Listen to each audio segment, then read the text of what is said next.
भैया इसका थोड़ा अब पूछो मन चाह।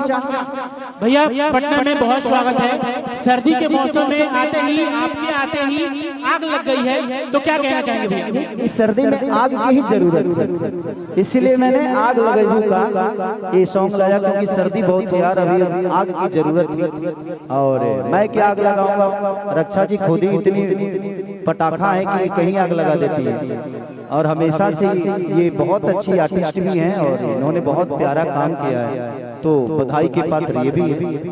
तो इसीलिए मैं आग लगाने वाली को लेकर आ गया। भैया जब जब ब्रेक करते हैं और ब्रेक के बाद आते हैं तो इंडस्ट्री में तूफान मचाते हैं, आखिर ऐसा क्यों? देखिए जीवन में हर जगह ब्रेक होना चाहिए, नहीं तो एक्सीडेंट हो जाता है। तो इसीलिए दुनिया की किसी भी चीज में जब तक आप ब्रेक नहीं लोगे आप चीजों को समझोगे नहीं। स्पीड अगर एक तरह चलेगी तो अगर गाड़ी आपकी रुकेगी नहीं तो दुनिया को देख ही नहीं पाओगे कि ये दुनिया कितनी सही है और कितनी गलत। तो इंसान के जीवन में ब्रेक बहुत जरूरी है। इसलिए मैं प्रयास करता हूँ कि कभी कभी ब्रेक लगे, ताकि मैं अपनों को भी समझूं और गैरों को भी समझूं कि उस ब्रेक में कितने मेरे अपने थे और कितने गैर थे।